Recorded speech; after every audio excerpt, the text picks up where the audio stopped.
여러분 반갑습니다. 자, 오늘 수요일이라서 마시사일도의 초전법문경 공부하시는 날입니다. 날씨가 많이 추워졌네요. 그렇죠? 좀 감기도 조심하시고 코로나도 조심하시고 한겨울 잘 나시기 바랍니다.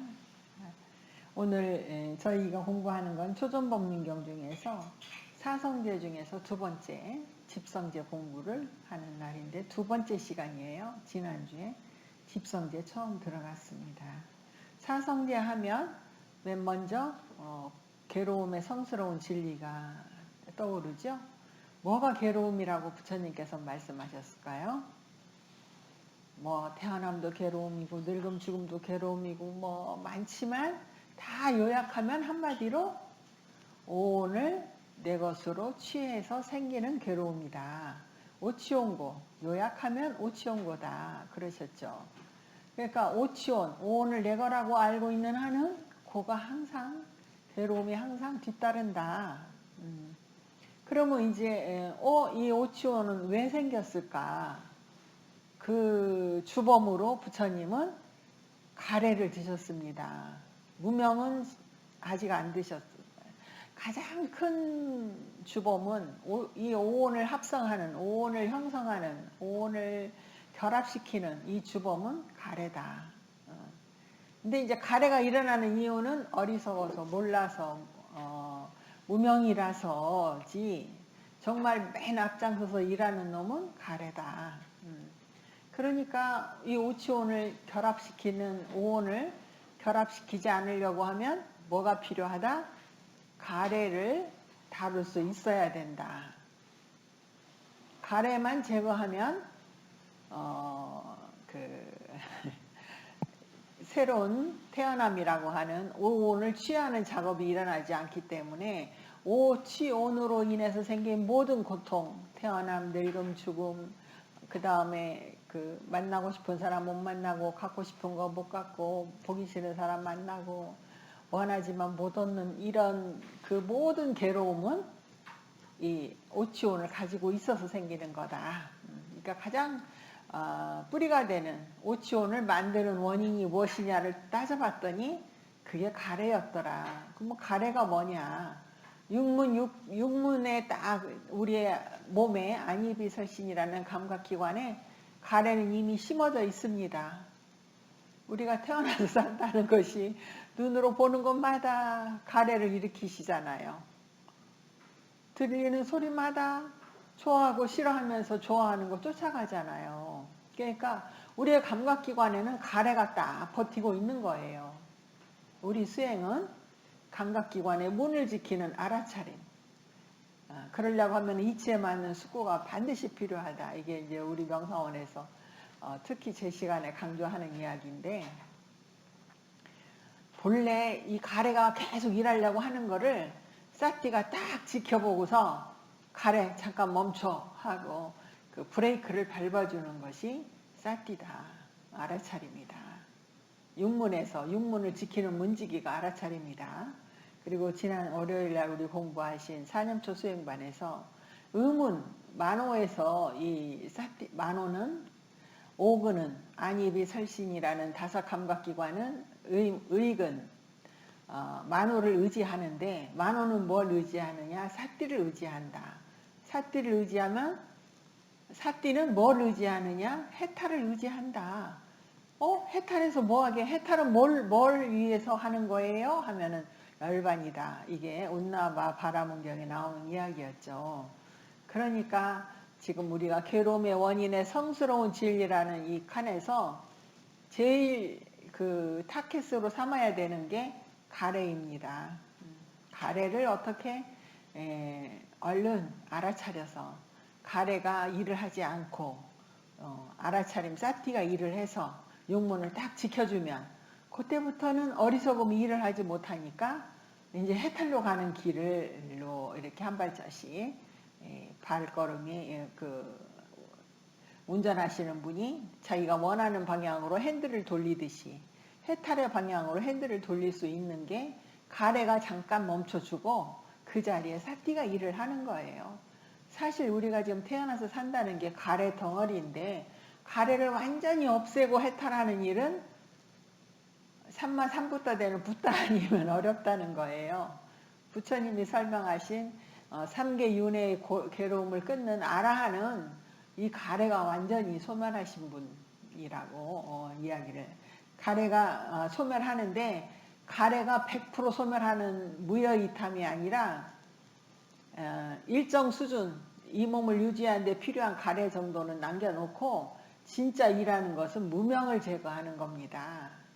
그래서 무명을 제거하는 방법이 부처님께서 설하신 중도예요. 중도의 길을 가면 그 암과 봄이 생겨서 자연스럽게 무명이 소멸함으로 해서 12연기의 시작이 되지 않으면 끝에 가는 온갖 괴로움의 일어남이라고 하는 결과물이 일어나지 않는다.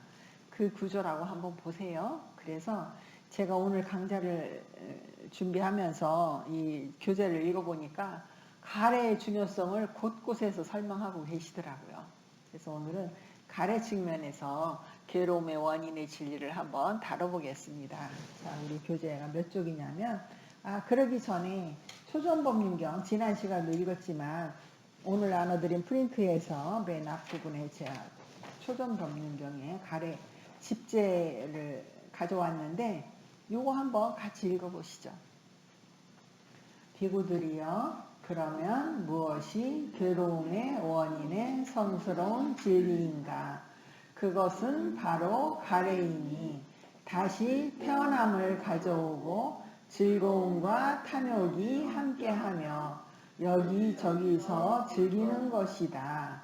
즉 감각적 욕망에 대한 가래, 존재에 대한 가래, 존재하지 않는 것에 대한 가래가 괴로움의 원인에 대한 진리다. 이게 지금 초전법륜경의 그 문단으로 따지면 6번째 그 강목 스님 번역하신 그 초전법륜경에서 나오는 걸 제가 가져왔는데요. 다시 한번 읽어보니까 핵심은 가래예요. 가래가 하는 일이 뭐다? 태어남을 가져온다. 괴로움의 성스러운 진리인 오치온을 만들어준다 이 말이죠. 그리고 가래가 하는 일이 뭐예요? 가래가 매력이 없으면 우리가 그걸 취하지 않지. 가래가 일어나면 뭐가 생겨? 즐거움과 탐욕이 함께 동반돼서 즐겁기 때문에 가래도 즐겁게 내는 거예요. 이거 맛있는 커피 먹고 싶어 하는 가래가 일어나는 거는 커피 마시는 게 즐거우니까. 누구 만나고 싶어 하는 가래가 일어났을 때 그 사람 만나면 괴로우면 안 만나고 싶지. 그 내가 좋아하는 사람 만나면 즐거우니까 가래가 생긴다는 거예요. 그래서 가래의 그 한 측면이 뒷면은 굉장한 괴로움이에요. 오온을 합성하기 때문에 오온을 만들어서 이렇게 결합시켜주기 때문에 괴로움인데 그건 딱 숨기고 겉면에 즐거움을 준다니까. 그래서 뭔가 우리가 좋아하는 게 있어야 살맛이 나잖아요. 그렇죠? 그 좋아하는 것에 속지 말고 좋아하는 것을 적절하게 조절할 수 있는 능력을 기르는 게 이제 수행자죠. 그래서 즐거움과 탐욕이 함께하며 이 가래가 있으니까 어느 세상에 가더라도 아무리 열악한 환경이 가더라도 거기서 즐거울 거리를 찾아내는 일을 또 가래가 해요. 그러니까 살지. 부자도 살고 가난한 사람도 살고 지위가 높은 사람도 살고 지위가 낮고 아주 허드렛 일을 하는 사람도 다 살아가는 이유는 그 세상에서 그 상황에서도 또 즐길 거리를 찾으니까 삶의 원동력이 되는 거. 즐거움은 삶의 원동력. 가래가 삶의 원동력이에요. 12연기 독토를 보면 중앙에 무명과 가래가 있잖아요. 자, 그래서 이제 오늘 초전법륜경 이 내용을 다시 한번 보니까 또 새롭게 들어오는 게 있어요. 그러시죠? 가래가 이렇게 중요했구나.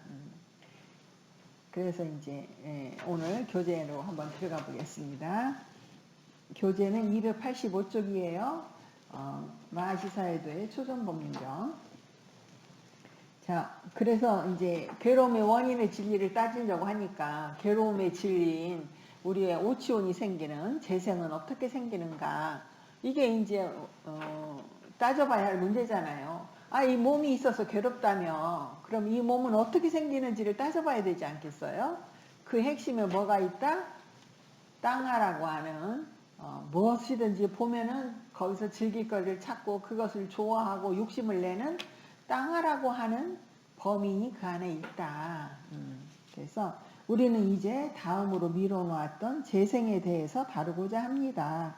재생이라는 말이 한 생을 잘 살고 죽어서 끝나지 않고 그 에너지로 또 태어나가지고 또 그 괴로움을 받는다는 거죠. 이 생 살면서 많은 괴로움을 받고 살았어. 순간순간 즐거움도 있었지만 정말 삶이 괴로움이다라는 걸 철저히 느끼면서 살아서 이제 다시는 안 태어나고 싶어 한다고 안 태어나는 게 아니라 재생이 일어난다는 거예요. 왜? 그에게는 아직 가래가 완전 소멸되지 않았기 때문에. 자, 그래서 그 재생, 다시 태어남이라고 하는 재생을 다루고자 합니다. 가래는 좋아하고 집착하는 성질을 가졌기 때문에 어느 곳에서 몸을 받더라도 이를 좋아하고 나타나는 모든 감각 대상을 즐깁니다. 눈으로 보는 것에서 즐거운 거, 좋아하는 거 추출해서 움켜쥐고 귀로 감각 대상이 들어올 때, 어떤 소리가 들어올 때 좋아하는 소리를 뽑아서 또 가슴에, 마음에 새겨두고 하는 일을 한다는 거죠. 냄새도 마찬가지고 맛도 마찬가지고 몸의 감촉도 마찬가지고 그걸 전부 종합하는 게 만호인데 의근인데 의근에서 지금 사티가 지켜주느냐 의근에 사티가 일을 하지 못하느냐의 차이는 의근이 탐욕에 넘어가 버리면 모든 오관이 경험한 걸 전부 다 내 거라고 움켜쥐게 하는 일을 하고 거기에 사티가 있으면 그 움켜쥐는 거 괴로움이니까 하고 그것을 법으로 지켜보게 하고 하는 차이가 있다는 겁니다. 그래서 그 가래는 좋아하고 집착하는 성질을 가졌다. 이거 중요한 전제예요. 가래가 뭔데 그렇게 가래를 원수 보듯이 하십니까? 하면 이거는 뭘 만나든지 좋아하고 움켜쥐는 성질을 가졌다. 그래서 괴로움으로 끌고 가는 게 가래다. 이렇게 정리가 되셔야 합니다. 그래서 가래로 인해 그 자신의 삶이 즐겁고 행복한 것으로 여기고 이 삶이 영원히 지속되고 변하지 않으며 즐거운 대상들이 지속되고 유지되기를 바라는 마음이 생깁니다.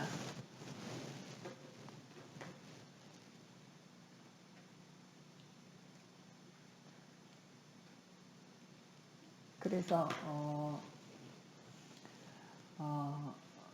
즐거운 대상을 바라는 대로 유지시키려는 노력 속에서 의도적 행위가 작동하기 시작합니다. 그러니까 우리가 만호에서 오근을 통해서 들어온 감각 대상의 정보를 전부 만호가 취합해가지고 자기의 만호의 의지작용, 우리 의지작용이라고 하죠.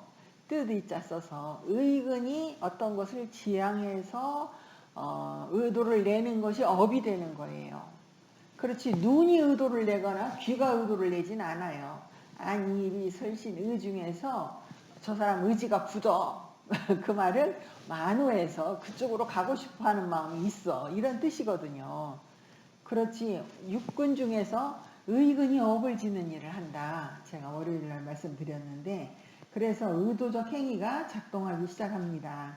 이와 같은 선하거나 불선한 업 또는 의도적 행위는 새로운 생으로 다시 태어나게 하는 원인이 됩니다.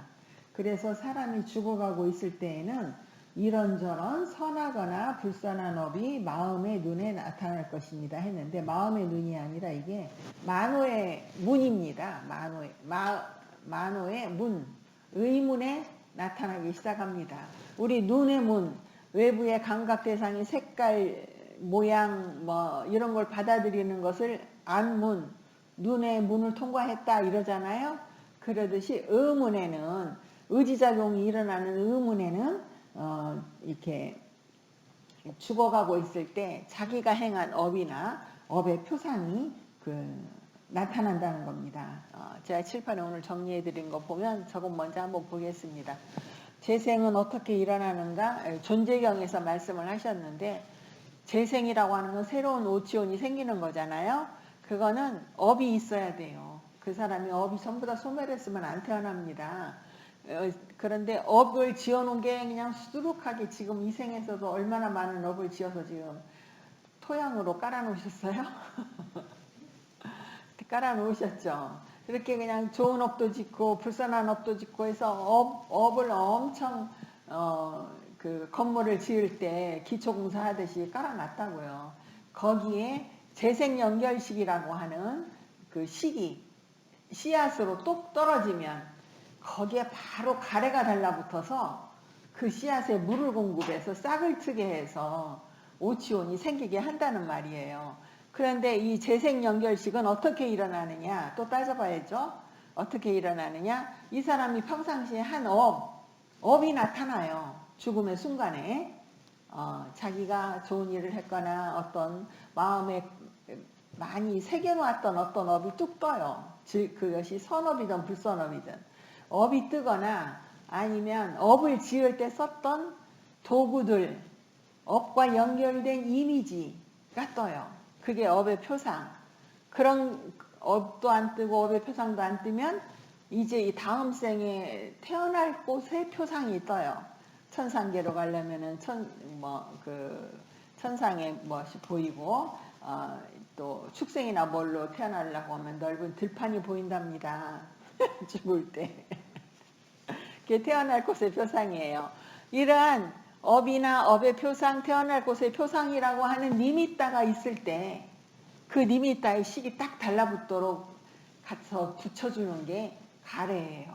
그러면 그 씨앗이 하나 뚝 떨어지면 그 씨앗이 그 들러붙어 있는 가래의 도움을 받아서 가래가 계속 그 영양 공급을 하는 수분, 우리 콩나물 기를 때 계속 물 줘야 되잖아요. 또 모든 농산물이 비가 적당히 와야 되잖아요. 그러니까 수분이 있어야 뭔가 자라는데, 씨앗이 자라는데 그 씨앗이 자라게 하는 것이 가래다. 그렇게 해서 이 셋이 합작을 하면 한 존재로 다시 태어난다라는 겁니다. 이해하셨죠? 그래서 태어나는 거를 뭐 하느님이 뜻에 의해서 이렇게 너 태어나 해서 태어나는 건 아니라는 게 불교의 입장이고, 너는 태어날 업을 지어서 운명 지어져서 태어난 거야. 너를 태어나게 하는 건 업이야 라고 업의 방점을 찍는 것은 또 숙명론이에요. 또 우연히 태어났어 하는 건 우연론이에요. 이건 전부 사견이, 불교 입장에서는 사견이라기보다는 외도의 견해, 그래서 불교의 견해는 아니라는 이야기예요. 그렇게 주장하는 사람들은 나름의 무슨 자기 나름의 근거를 갖고 주장을 하는데, 그 주장들은 우리가 삶에서 신이 뜻이야, 뭐 신을 확인할 수 없다는 거예요. 그렇죠? 예. 또 꼭 엄만이 그 현생에 뭐를 결정한다고 하면은 그 자이나교가 그걸 주장했는데, 너 전생에 업 지은 거 무슨 업 지었는지 알고 있느냐 물어보니까 안다고 대답 못 하잖아요. 너가 좋은 업을 지었는지 어떤 나쁜 업을 지었는지 알고 있느냐? 모릅니다. 이렇게 대답을 하니까 그것도 또한 확인할 수 없잖아요. 또 우연이 되었다. 그 말은 아예 원인이 없다는 말이잖아요. 원인 없이 태어났다 이 말이에요. 그러니까 그것도 말이 안 되는 게 불교의 견해예요. 그래서 불교는 재생연결식이라고 하는 식이라고 하는 씨앗, 거기에 가래라고 하는 수분, 셋이 합치면 괴로움, 이 몸을 만들어내는 그 조건들이 이 세 가지다. 그 중에서 이제 부처님께서는 가장 다루기 좋은 거는 그래도 가래가 우리가 그 용문에서 사티가 있으면 컨트롤할 수 있기 때문에 가래에다 방점을 찍으신 거예요. 그래서 그 내용을 한번 머리에 두시고 이 부분을 읽어보겠습니다. 그래서 사람이 죽어가고 있을 때에는 이런저런 선하거나 불선한 업이 만호의 문에 나타날 것입니다.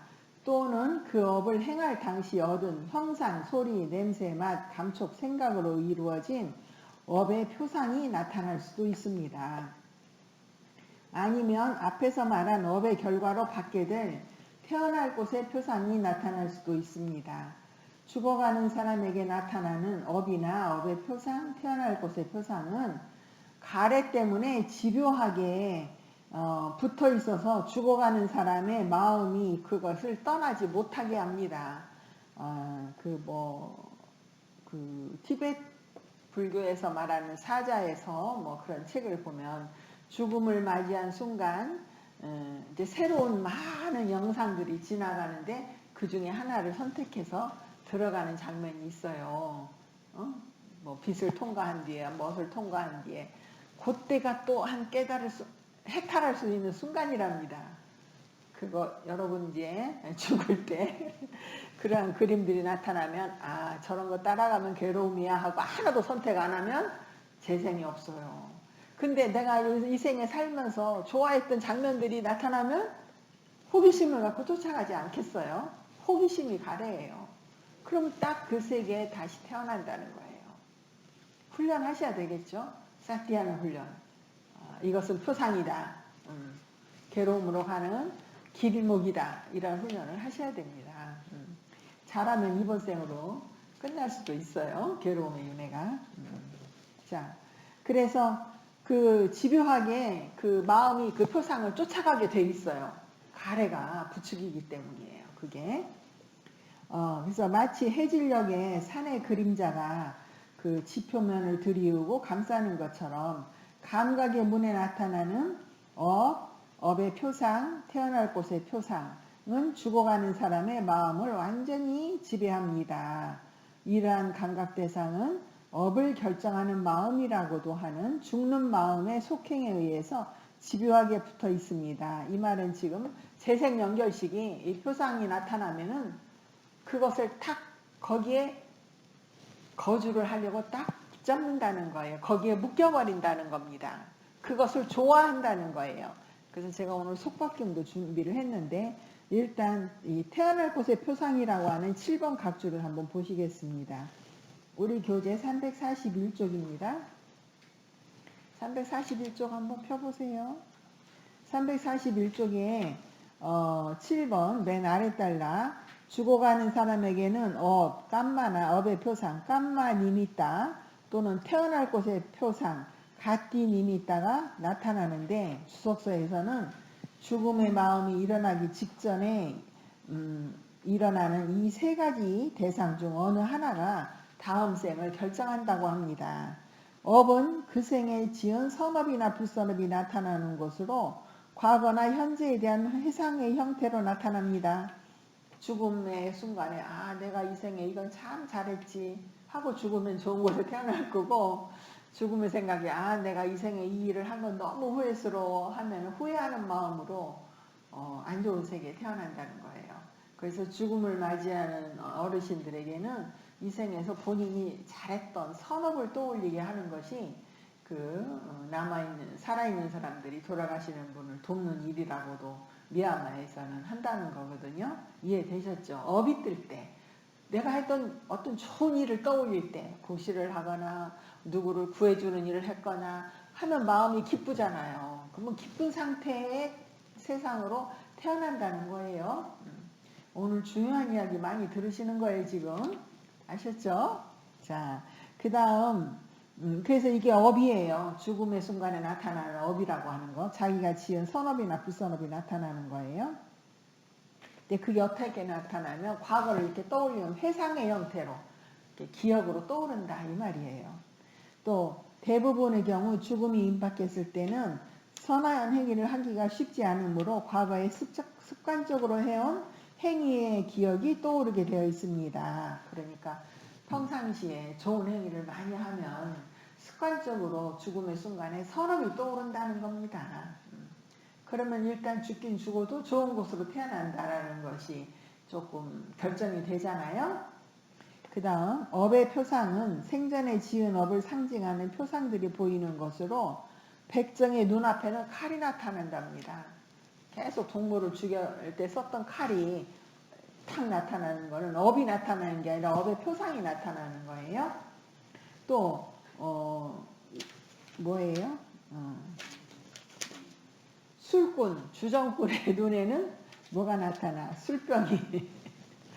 술병이 순례자에게는 술병이 나타나고, 또 이렇게 그 성지순례를 많이 했던 순례자에게는 사원이 보이는 경우입니다. 이게 이제 술병이 나타나거나 칼이 나타나거나 사원이 보이는 걸 업의 표상이라고 한다. 이해하셨죠?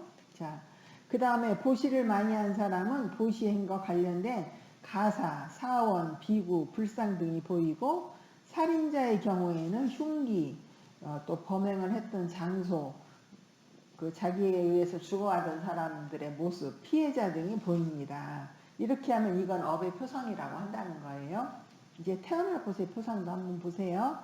태어날 곳의 표상은 그가 다시 태어나게 될 곳에 대한 어떤 징후나 예측일 수 있다. 천상계에 태어날 사람은 천상의 궁전이나 천인들을 보기도 하고, 인간계에 태어날 사람은 미래의 부모가 될 사람들의 거처 등의 표상이 보인다. 그러니까 죽음의 순간에 자기가 좋은 곳으로 갈 거라고 이런 표상들이 나타나는 사람은 죽음을 괴롭게 생각하지 않잖아요. 편안하게 잘 죽고 편안한 곳에 태어나는 것은 이렇게 또 내가 천상으로 가는구나 라고 알았는데 뭐 인생 떠나는 게 그렇게 아쉽고 억울하겠어요? 그러죠. 그러니까 그런 표상들을 본다. 태어날 곳의 표상을 본다.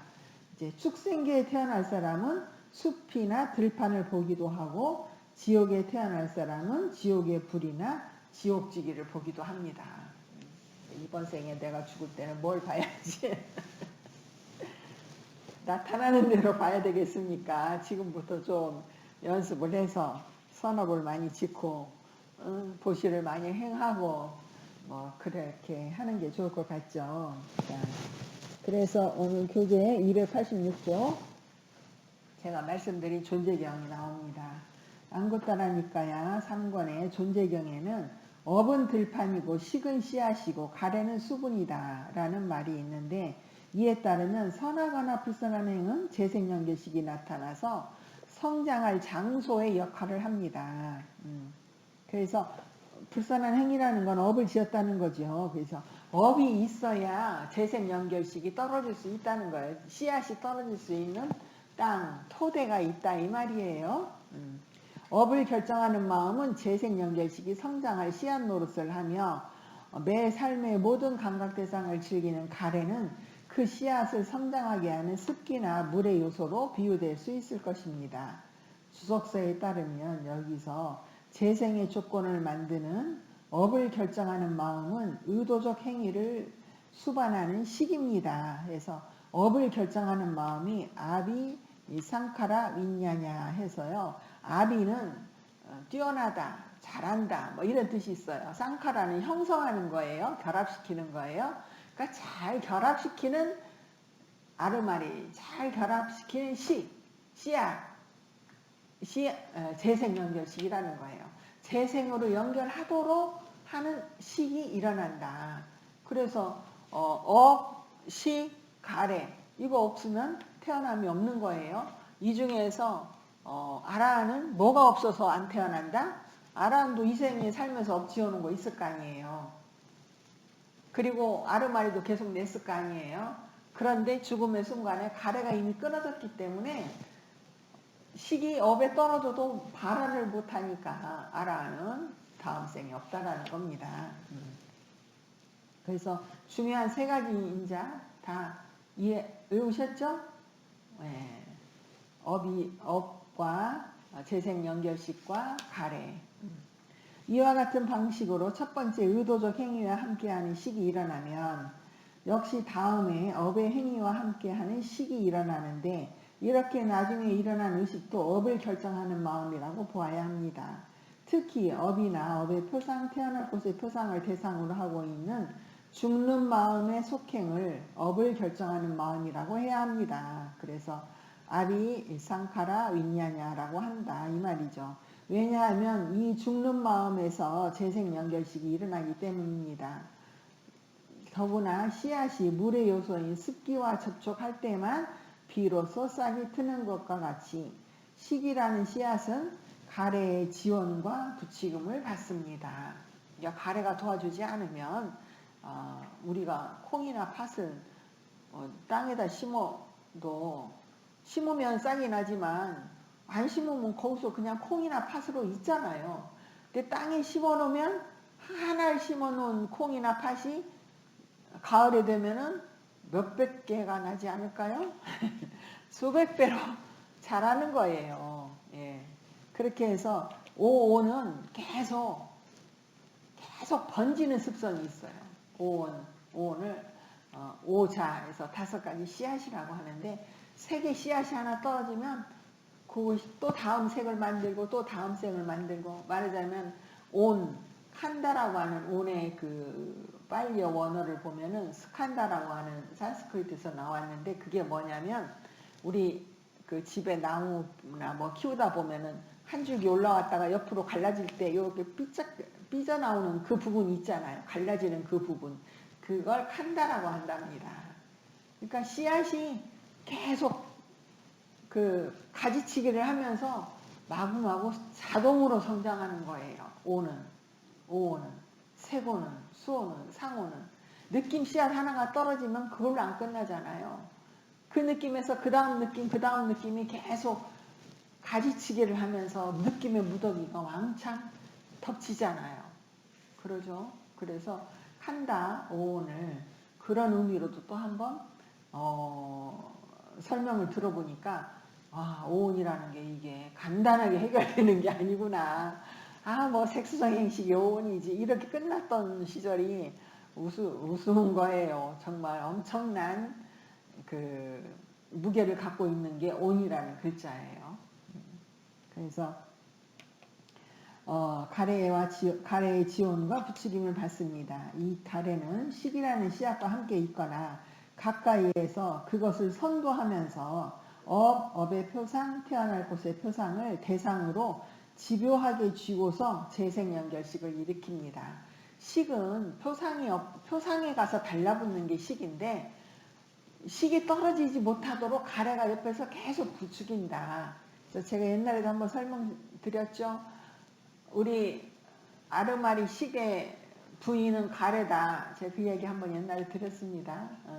가래가 옆에서 부추기니까 자꾸 대상을 만나서 자기 마음대로 자꾸 분별하는 일을 하면서 괴로움을 만든다는 거죠. 그래서 가래가 짝꿍이에요. 식하고 함께 세트로 다니면 괴로움을 무지무지 생산해내는 일을 하는 거예요. 그게 이제 진리의 입장에서는 괴로움이지만 우리의 입장에서는요, 식과 명색이라고 해서 오온을 계속 만들어내는 일을 하는 거예요. 그렇게 보시고, 자, 죽음의 순간이 끝나고 나면 곧바로 정신과 물질의 무더기 나왔잖아요. 명색을 만들어내요. 식이 가래와 함께 가서 표상에 들러붙으면 그 표상은 명색이 돼요. 이것이 뭐라고 하는 놈이구나 라고 그 색에 대한 이름을 붙이면서 식과 명색이 호연연기를 해버립니다. 다시 태어나는 마음인 재생연결식이 업과 업의 표상과 태어날 곳의 표상을 대상으로 쥐고서 새로운 장소에서 그것이 의지하는 육체적 기반을 지닌 완전히 새로운 존재로 다시 생겨납니다. 육체적 기반이 뭐예요? 명이 만들어낸 명신, 색이 만들어낸 색신, 명신과 색신. 색신은 색, 명신은 수상행식. 이게 딱 결합해버리면 오온이 되잖아요. 이게 새로 태어난 식이 의존할 색신과 명신을 바로 만들어내서 우리 12형제에서도 보면 식을 조건으로 명색이 생긴다. 근데 그 명색에는 육입이 있다. 안일비설신이. 말이 되죠. 앞뒤가 맞지 않아요? 예. 그래서 이에 따른 각각의 마음과 함께 마음의 작용도 일어납니다. 그래서 마음이 일어날 때는 수상행이라는 마음의 작용도 함께 일어납니다. 이 뜻이죠. 재생연결식 뒤에는 자신의 업력에 따라 전생에 동안 끊임없이 진행되는 생명의 흐름인 방황가의 마음이 뒤이어 옵니다.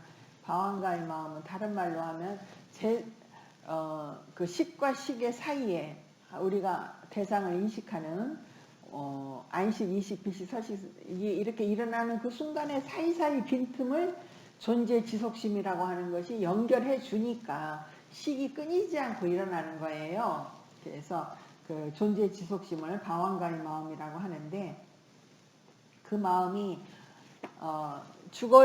죽음의 당에서 일어난 표상에 대해서 이제 아르마니가 착 달라붙고 나면 존재 지속심이 딱 달라붙어서 마음과 마음이 연결되도록 해준다라는 이야기예요. 네, 어려운 이야기인가요? 자, 업과 가래라는 두 가지 요인에 의해서 그래서 새로운 생이 일어납니다. 하지만 가래 없이 업만으로는 새로운 생이 일어나지 못합니다. 아라는 이제 그 반열반에 들고 나면 새로운 생이 없는 이유는 가래가 없으니까. 업은 이 생에서 지어놓은 업이 있더라도 그게 재생으로 변할 수 없는 업이기 때문에 아라한의 업은 재생이 안 되는 업. 그래서 아라한이 하는 행위는 작용만 하는 행위지 업을 짓는 행위가 아니다라는 말이 있어요. 작용만 하는 마음이라는 그 마음의 그 요소들도 있고요.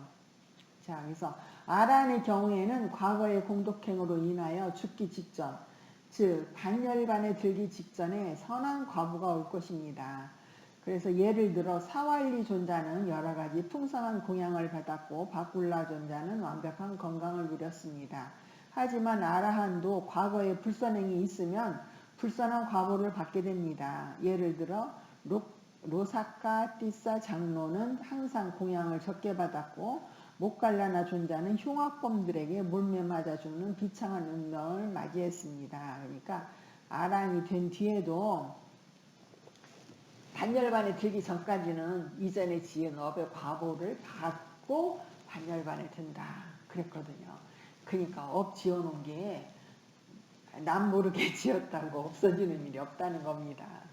언제든지 그 과보를 나타낼 준비를 하고 기다리고 때를 기다리고 있는 게 업이다 그 이야기예요. 그래서 여기서 사왈리 존자가 무슨 일을 했는지 한번 우리 그 각주를 한번 볼까요? 아까 말씀드린 342쪽 343쪽입니다. 13번 각주예요.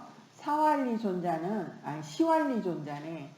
제가 시왈리 존자는 전생에 한 도시를 7년 동안 물샐 틈 없이 포위한 악업 때문에 무간지옥고를 받았는데 인간으로 태어날 때도 7년 7일이나 못해 있었다가 극심한 산고 끝에 나오게 되었다. 와, 그 아이를 임신한 엄마는 7년 7개월이나 아이를 뱃속에 놓고 있었대요. 그가 태어나자마자 그렇게 이제 그 특별한 이력을 갖고 태어나니까 사리푸타 존자가 데리고 가서 출가를 시켰대요. 그래서 그런데 그 사람도 또 지어놓은 선업이 있었는지 그 사리푸타 존자를 만나서 머리를 깎는 순간 수다원가를 얻기 시작해서 다 깎고 났을 때 아라한가를 얻었대요.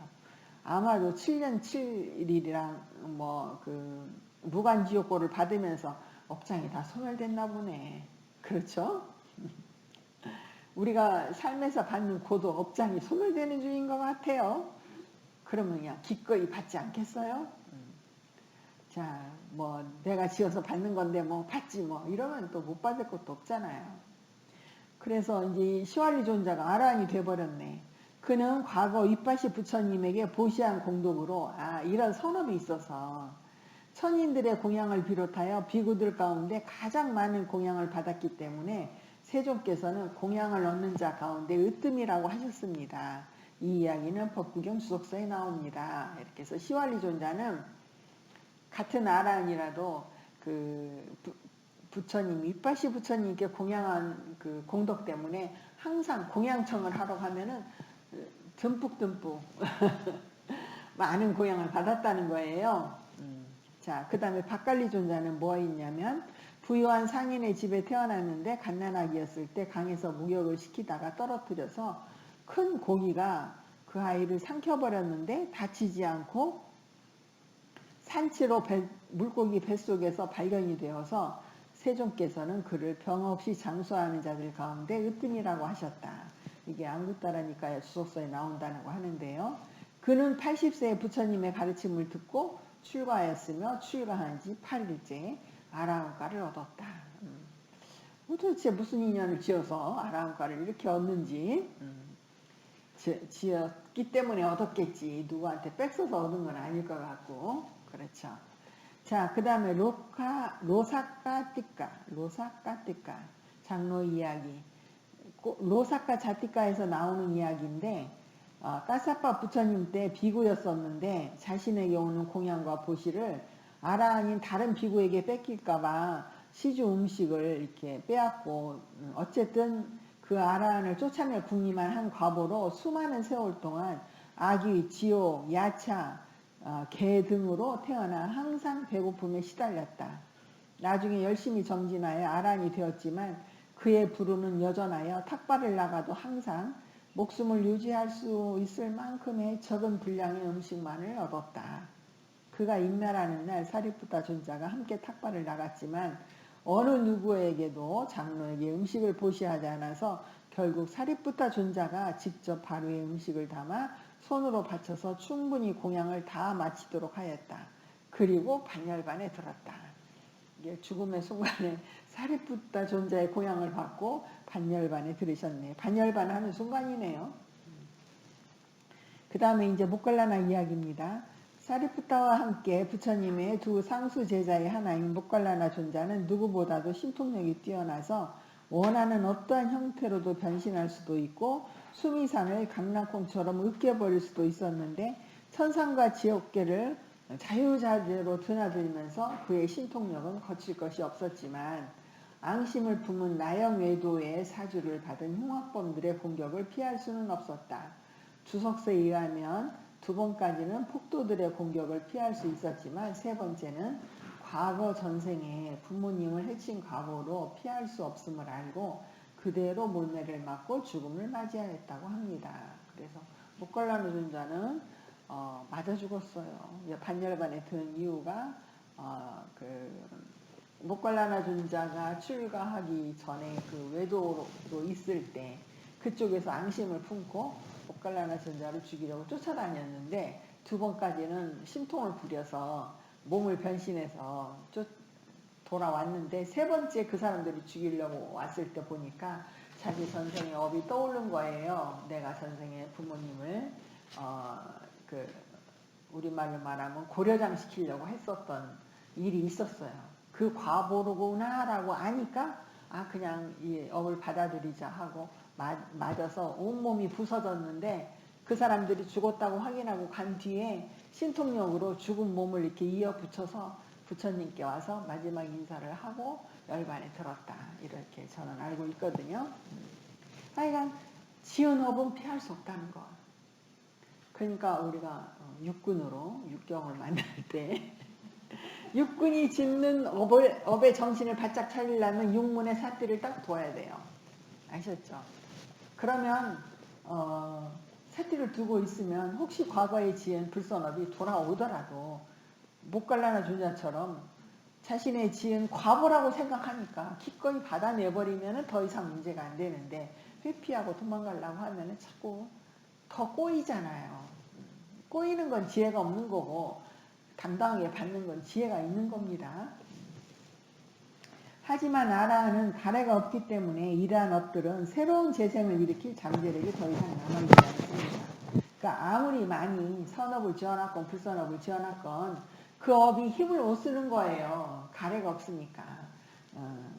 가래가 있다면 선업을 지었으니까 또 좋은 곳에 또 태어나서 늙어 죽어야 되잖아요. 근데 그러고 또 끝나고 불선업을 지어서 지옥거나 어디에 가야 되는 일도 가래가 없으면 끝나요. 그러니까 우리가 지금 많은 업을 지었어도 죽음의 순간에 아무것도 원하지 않는 가래를 딱 끊어버리면 이 업은 그냥 그 씨앗이 되지 새로운 재생을 만들어주는 일을 못하고 끝나요. 재생 연결식이 어디서 일어나냐면 업에서부터 나오잖아요. 업이거나 업의 표상이 나타나는 거잖아요. 근데 업이 없는데 재생 연결식이 일어날 수 없잖아요. 업이 일을 못하니까. 그래서 임종이 다가올 때 가래의 지원과 부추김이 없기 때문에 업을 결정하는 마음이 일어나지 않고 재생하지 않게 됩니다. 그런 이유로 다시 태어남을 가져오는 원인은 오직 가래뿐이라고 할 수 있습니다. 그래서 괴로움의 원인은 오직 가래다. 재생의 원인은 오직 가래다. 여기저기서 태어남을 만들고 하면서 시작하잖아요. 가래가. 그러므로 가래는 태어남의 근본 원인입니다. 이러한 이유로 부처님께서는 다시 태어남을 가져오는 원인이 가래라고 하셨습니다. 다시 태어난다는 말을 뽀노바 위가라고 한다는데, 뽀노바 위가, 뽀노바 바위가 이렇게 해서 바가 존재한다는 말이거든요. 바와 할 때 이렇게 다시 뽀노 바위가라고 하는 것은 이 재생 연결과 땅하는 부처님께서 내생을 말씀하시기 위해 첫 번째 법문 초전 법륜경에서 사용하신 용어들입니다. 우리가 수업 시작할 때 읽었지만 다시 태어남으로 이끄는 가래는 즐거움과 탐욕이 함께한다 이렇게 해서 읽었잖아요. 그래서 이러한 명백한 가르침에도 불구하고 세존께서는 오직 금생만을 가르쳤지 내생에 대해서는 말씀이 없으셨다고 주장하는 사람들이 있습니다. 이런 사람들은 이제 내생이 없다는 말을 하는 자들이죠. 죽으면 끝난다. 유물론자들이에요. 몸이 죽으면 다 끝나지. 몸에 기대서 마음이 일어났는데 몸이 죽으면 끝이지. 무슨 마음이 어디서 또 일어난다 그래. 이게 이제 유물론자들. 조금 범위를 확대하면 과학을 믿는 자들, 물질계만 믿는 자들. 그렇게 또 이해할 수도 있어요. 과학자들은 우리의 정신적 현상까지 물질적으로 해석하잖아요. 그러죠. 그런데 부처님께서는 몸을 토대로 물질이 일어나지만, 그래서 물질 없이 몸을 토대로 마음이 일어나지만, 그래서 물질 없이 정신작용이 일어날 수 없지만 물질과 정신은 엄연히 다른 범주라서 정신이 정신의 에너지를 물질이 어떻게 할 수는 없다. 이렇게 다른 범주다. 하나로 보아서 정신도 물질에 속한 거라고 말하는 것이 오류다. 이걸 지적하신 것이 불교예요. 그래서 불교는 나무하고 부싯돌하고 이렇게 물질과 물질을 부딪혀서 불이 일어나는데 나무나 부싯돌에 불이 있는 건 아니에요. 둘이 부딪히는 조건에 의해서 불이라고 하는 정신이라고 하는 새로운 법이 일어난다. 그러면 이 불은 에너지잖아요. 이 에너지가 없어지지 않는다. 불교에서 좀 더 이제 심화된 공부를 하면 물질도 없어지는 게 아니라 변화한다예요. 우리 죽음은 사대의 변화지 사대가 없어지는 거 아니다. 우리 무상의 법칙이 변화한다는 말에서 내 눈앞에 사라졌다고 없는 게 아니라는 거예요. 변화했지. 그 말 잘 생각해 보셔봐요. 우리가 죽어서 다음 생이 있느냐 없느냐 따질 때 단면론자들은 여러 가지 또 근거를 대면서 없다고 하지만 부처님의 깊은 가르침에는 물질이 변화를 해서 계속 모양이 바뀌지 물질 자체가 없어지는 게 아니라는 거예요. 그런데 그 물질을 토대로 일어나는 정신도 물질에 따라 계속 정신도 바뀌지 정신도 끊어지는 게 아니라는 겁니다. 근데 가만히 보세요. 우리들이 뭐 수소, 산소 이런 것들이 합쳐서 물이도 되었다가 또 다른 거 갖고 부딪히면 또 다른 걸로 거기다 소금을 넣으면 소금물로 또 바뀌었다가 계속 물질이 변화를 하지 없어져 버리는 것은 없잖아요. 그래서 무상을 우리는 무상하다 그러면은 막 즐거움이 무상한 거야 하면 즐거움이 없어지는 거야 이렇게 생각하지 말고 즐거움이 괴로움으로 변하는 거야 이렇게 보셔야 됩니다. 무상은 변화하는 걸 말한 것이지 있던 것이 없어지는 걸 말하는 건 아니다. 이거 아주 중요한 의미더라고요. 잘 생각해 보셔야 됩니다. 그 이론에 의하면 이 몸이 이 정신과 물질이 이 생에서 끝난다고? 끝난다 못 끝난다? 다른 정신과 물질로 또 변화한다는 흐름 속에 있다는 거예요. 과거에 얼마나 많은 생을 변화해왔고 지금 현재 살고 있지만 이 생에서 또 계속 변화하고 있고 내가 이 생에서 이제 나이 먹고 몸의 기능이 모두 쇠퇴해서 모든 사람들이 죽었다고 말하는 지수화풍 4대의 변화가 있더라도 지수화풍 4대가 이제 이 몸이 활동을 못하더라도 없어진 게 아니라 다른 지수화풍 4대를 만들어서 몸을 또 만든다라는 이야기예요. 그러니까 윤회는 특단의 조치를 취하지 않는 한 계속 있다. 특단의 조치가 뭐다? 윤회가 괴로움이라고 알아서 지혜를 얻어서 윤회에서 벗어나려고 하는 의지를 갖고 수행하는 것, 이러한 특단의 조치를 취하지 않는 한 정신과 물질의 흐름은 끊임없이 수천억만 년 이후에도 수천억만 년 돌아갈 거다. 겁으로 이야기하잖아요. 불교는 또 겁 단위로 이야기를 하죠. 자, 그래서 이제 우리는 이들이 부처님의 가르침을 단멸론과 결부시키려고 하는지 확신할 수는 없지만 아무튼 대단히 잘못된 시도라고 일갈해 해야겠습니다. 불교에서는 단멸은 없다. 뭐다? 변화만 있다. 그러니까 흐름이 있다는 거예요. 흐름은 인정하시잖아요. 사실 팔정도를 개발하지 못하거나 팔정도를 개발했더라도 완전하지 못해서 가래를 가지고 있는 한 가래는 새로운 생의 원인을 만들 것입니다. 그러니까 가래를 해결하지 못했는데 끝났다라고 생각하는 것은 망발이라는 거예요. 진리를 모른다는 이야기입니다. 팔정도를 완벽하게 닦아서 아라한의 도과를 성취하면 가래가 완전히 소멸해서 더 이상 재생하지 않습니다. 그래서 부처님이나 아라한과 같은 성자들은 깨달음을 얻은 후 이것을 반조하실 때에 항상 다음과 같은 생각을 합니다. 이것이 나의 마지막 생이고 더 이상의 태어남은 없다 라고 스스로 알게 된다는 것이 경전 구절마다 나오잖아요. 이게 이제 빠냐 지혜로 꿰뚫어 보는 거죠. 이게 나의 마지막 생이구나.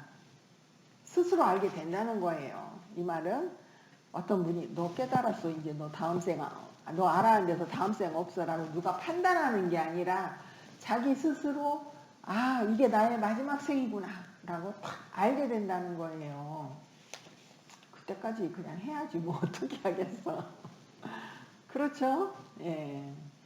누구한테 뭐 졸업장 사인 받아서 졸업해버리면은 그게 더 쉬울 텐데 그런 방법이 없다는 거예요. 스스로 나는 이제 졸업했구나를 안다는 거지. 윤회계에서. 윤회계에서 졸업하면 뭐 단멸론으로 가시면 안 돼. 그래서 윤회계에서 졸업하면 열반의 세계라는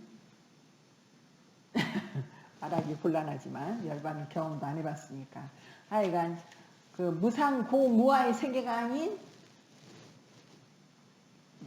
일어남 사라짐이었기 때문에 무상하지 않아서 그래서 고가 없는 세계인 열반으로 개합한다. 이게 불교의 마지막 목적. 왜 열반을 얻어야 하느냐? 거기는 괴로움이 없기 때문에 무상하지 않기 때문에 열반을 성취하는 것이 불교의 최후의 목적이다. 이거는 기억하셔야 돼요. 아셨죠? 우리가 왜 이 괴로운 유의법의 이 세상에서 열심히 살아요? 열반으로 가기 위해서 괴로움이 없는 완전한 행복을 얻기 위해서 지금 열심히 살아가고 수행하고 있다. 이러한 반조에 대해서는 또한 초전법륜경의 뒷부분에도 나옵니다. 그러한 반조를 통해서 이게 반조가 뭐냐면 이게 나의 마지막 생이구나 라고 하는 반조. 가래가 완전히 근절되지 않으면 끊임없이 되풀이되는 재생을 피할 수 없다는 것을 분명히 알 수 있습니다. 이러한 가래가 어떻게 하여 끊임없는 윤회를 되풀이하도록 하는지 다음에 몇 가지 이야기를 통해서 규명될 것입니다.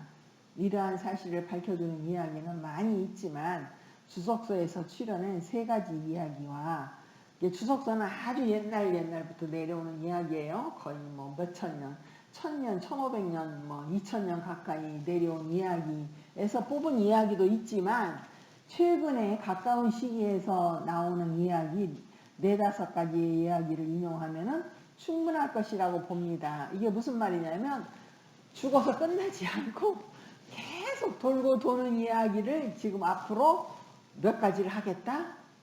무려 9가지 이야기를 통해서 증명하시겠다는 거예요. 아셨죠? 3가지는 주석서에 나오는 거고 나머지 제가 보니까 세어보니까 9가지예요. 6가지는 짤막짤막한데 그거는 최근에 뭐 미얀마 어디에서 있었던 일들이에요. 예, 그래서 죽으면 끝이 아니구나. 이걸 알아야 뭘 한다? 이 생에 잘 살려고 노력한다는 거예요. 아이 죽으면 끝이지 하는 사람은 열심히 뭐 공부할 필요도 없고 그냥 응? 적당히 즐기다가 죽으면 돼 해버리면은 그 다음 생은 비참해진다는 겁니다. 그래서 지금 마지사이드께서는 단멸론을 제거하기 위해서 우리들이 흔히 갖고 있는 죽으면 끝 아니야? 죽으면 끝이지 뭐 이런 생각으로 그냥 막 살아버리려고 하는 것을 이제 단도리 하시려고 무려 9가지 이야기를 통해서 이제 이야기책이 나옵니다. 이거 보면은 부처님 당시에 그 돼지로 태어난 사람, 돼지를 보고 부처님이 뭐라고 말씀하신 그 돼지가 거의 2000년 후에 미얀마에서 뭘로 되었을 때까지 연결되는 이야기가 이 첫 번째 이야기예요. 궁금하면 집에서 한번 읽어보세요. 범천계에서는 밝게 빛나더니 돼지 우리에서도 즐거워한다. 범천으로 있다가 돼지가 됐다는 거예요. 그러니까 우리가 과거에 돌고 돌아온 과거 전생은 어땠는지 얼마나 화려했는지 알 수가 없습니다. 하여간 오늘 시간은 다 됐는데 오늘 나눠드린 경전 하나를 읽어보겠습니다. 제가 식이 탁 달라붙어서 재생 연결 오치온을 만드는 아주 중요한 역할을 하잖아요. 그거 속박경을 한번 읽어보겠습니다. 비구들이여 속박되면 해탈하지 못하고 속박되지 않으면 해탈한다. 비구들이여 아르마리는 머무는 동안에 물질에 속박되어 머물게 되나니 그것은 물질을 대상으로 하고 물질에 확립되고 즐김을 통해서 촉촉이 적셔져서 자라고 증장하고 충만하게 될 것이다. 지금 읽어보면 물질에 속박되고 느낌에 속박되고 인식, 상원에 속박되고 심리현상, 행원에 속박되어서 그러니까 식은 여러분이 오온을 어떻게 이해하냐면은 색, 수상행, 식 이렇게만 이해해서 식을 끝에다만 하나만 두는데 식이 색에도 들어가서 색을 분별하고 느낌도 분별하고 상도 분별하고 자신이 한 행위 심리 쌍카라도 분별을 해요. 분별한다는 거 거기에 달라붙었다는 거예요. 그게 그러면서 그것과 하나가 돼서 묶여버린다는 겁니다. 자기의 색, 물질적인 현상에 탁 달라붙어잖아요. 우리 수행하면서 보면 아픔에 착 달라붙잖아요. 어떤 느낌이 올라오면 거기에 착 달라붙잖아요. 마음이. 그러니까 식은 5가지 계, 물질계, 밑에는 계 요소로 나오네. 여기서는 계로 안 나오는데 어찌됐건 식은 색, 수, 상, 행식에 다 분별하면서 각각에 끼어들어서 달라붙어서 분별을 한다. 그래서 식과 명색, 식과 명색을 계속 만들어내는데 그때 달라붙게 하는 것이 촉촉이 적셔지게 하는 것이 가래라는 거예요. 이해하셨죠? 그러니까 오온하면 식은 색, 수, 상, 행에 들러붙는 요 입체 구조를 생각하셔야지 일렬로 색, 수, 상, 행식 써놓고 오온 알았다 하시면 안 돼요. 아셨습니까? 자, 비구들이요. 어떤 사람이 말하기를 나는 물질과도 다르고 느낌과도 다르고 인식과도 다르고 심리현상들과도 다른 아르마리가 오거나 가거나 죽거나 다시 태어나거나 자라거나 증장하거나 충만하게 되는 것을 천명하리라 라고 한다면 그런 경우는 존재하지 않는다. 이 말은 또 중요해요. 식은 색 없으면 그리고 색으로부터 나오는 느낌, 지각인식, 의지작용 없으면 식은 있을 수 없다는 거예요. 그러니까 이게 서로 화합되어 있죠. 결합되어 있잖아요. 근데 누군가가 색수상행과 관계없는 식이 따로 존재해. 이것이 아트만이에요. 나라고 하는 실체가 따로 있어. 이렇게 주장하는 거는 그런 경우는 존재하지 않는다. 전부 정신은 물질에 의지해서 일어난다. 이 말 꼭 기억하셔야 되고 그렇다고 물질이 정신을 좌지우지는 못한다. 물질 영역과 정신 영역은 완전히 각자 영역이 따로 있다. 그래서 서로 연합해서 뭔가 사건을 만들기는 하지만 물질이 죽는다고 정신도 함께 소멸하지는 않는다. 그 이야기를 꼭 기억하셔요. 그래서 5번째 읽어보세요. 5번째가 이제 우리 수행이에요. 어떻게 하면 되느냐. 비구들이요. 만일 비구가 물질의 요소에 대해 탐욕을 제거하면 탐욕을 제거하였기 때문에 대상이 끊어지고 아르마리는 확립되지 않는다. 여기서 대상이 끊어졌다는 건 아르마리가 들러붙을 의지할 니미따가 없어졌다는 이야기예요. 아까 식은 니미따를 쫓아서 달라붙어서 분별하면서 한 몸이 되어버리잖아요. 근데 그게 없어진다는 거예요. 물질에 대한 탐욕이 없으면 자신의 그 색계, 물질의 요소가 색계거든요. 나의 색의 무리들에 대해서 아이고 이건 좋은 거네 나쁜 거네 이렇게 하면서 분별하지 않으면, 그러니까 관심이 없으면, 아니면 이 물질을 싫어하면, 우리 해탈의 과정에서 중요한 내용이 싫어한다는 말이 나옵니다.